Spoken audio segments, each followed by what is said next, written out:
Caravans by James A. Michener. This book is read by Larry A. McKeever.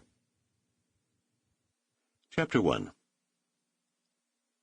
On a bleak wintry morning some years ago, I was summoned to the office of our naval attaché at the American Embassy in Kabul.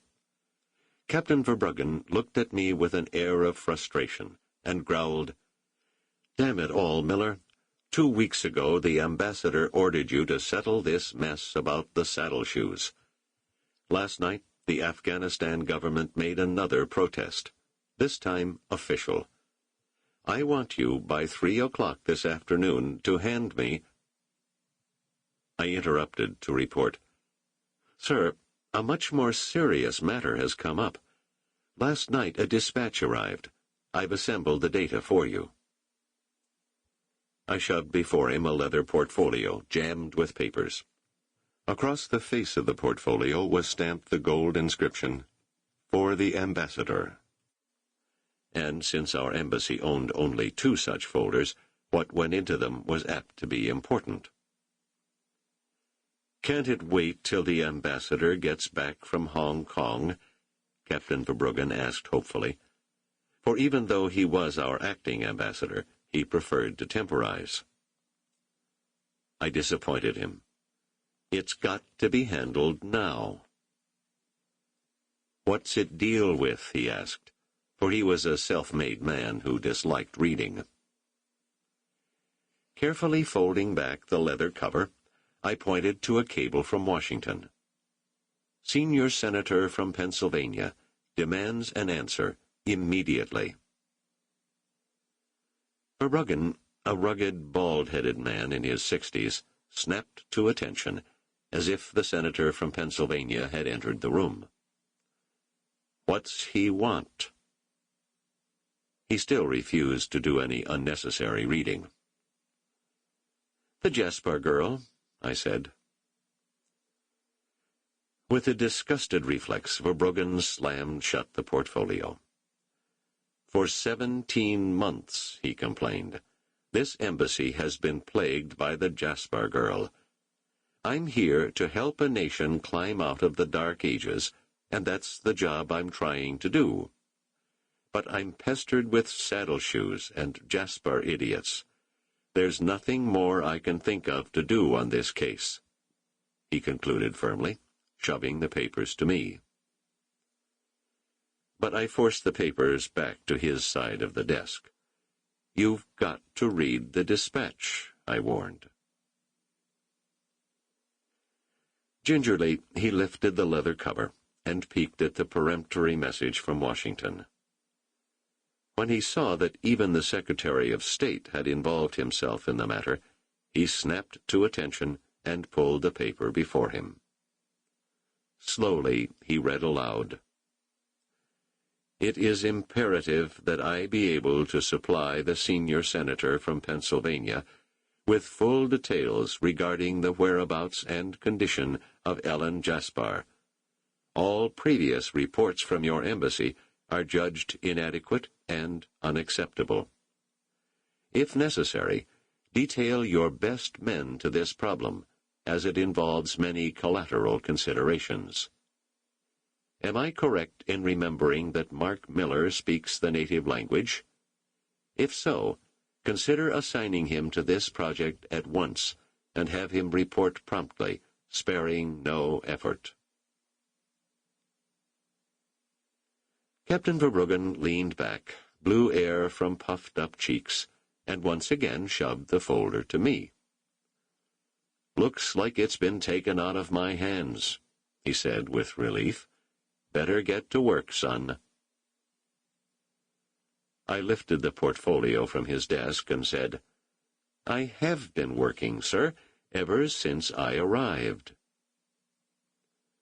"In a very desultory way," he suggested pleasantly. My boss could never forego the obvious, which was why he was stuck off in Afghanistan, one of the most inconspicuous nations on earth. In 1946, it was just emerging from the Bronze Age, a land incredibly old, incredibly tied to an ancient past. At the embassy, we used to say, "Kabul today shows what Palestine was like at the time of Jesus." In many ways, our attaché was an ideal man for Afghanistan, for he too was only just emerging from his own Bronze Age. Yet I liked him. He was a rough, wily businessman who had made a minor fortune in the used car racket and a place for himself in the Democratic Party in Minnesota. 4 times he had helped elect Franklin D. Roosevelt, and although I was a strong Republican, I respected Verbruggen's tested loyalty. He had given the Democrats some $60,000, and they had given him Afghanistan. He was almost entitled to it. While still a civilian, he had made himself into a rough-and-ready yachtsman, for boating was his principal hobby. And when World War II struck, he volunteered to help the Navy manage its shore installations.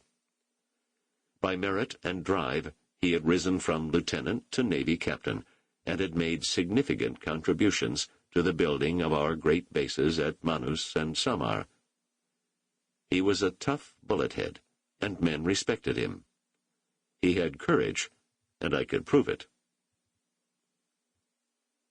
My name is not really Mark Miller. By rights, it's Marcus Müller. But in the 1840s, when my ancestors fled Germany, they decided, with that foresight which distinguishes my family, that a Jewish name would not be helpful in America. So they translated Müller into its English equivalent, and henceforth we were Millers. As usual, my family was right. The fact that my name was Miller, and my face wholly un-Jewish, enabled me to succeed at Groton and Yale. So that when, in 1942, the United States Navy was looking for a few acceptable Jewish officers to avoid having many unacceptable ones forced upon them, they grabbed me with relief, and were happy when most of my shipmates never realized that I was Jewish.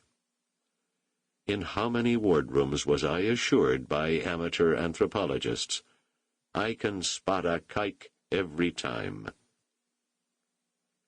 Captain Verbruggen, under whom I served at Manus, watched me for 3 weeks, then said, "Miller, you're the kind of kid who ought to be in intelligence.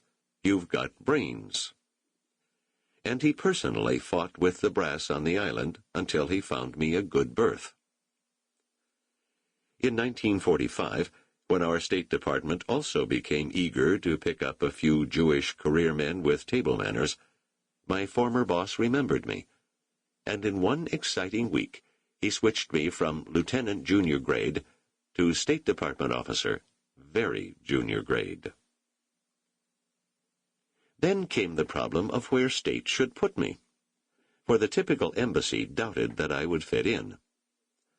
For example, I wouldn't be welcome in Cairo or Baghdad, where the citizens hated Jews, or as it happened in Paris, where many of our staff felt the same way.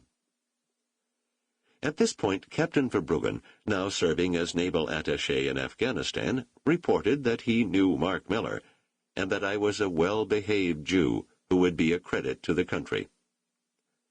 "In fact," he said in a cable that was passed widely throughout the department, "some of my best friends are Jews," and he got me. His courage gained the gratitude of President Truman and a nod from the Secretary of State. To everyone's relief, I was working out reasonably well, so that Captain Verbruggen looked on me with a certain pride.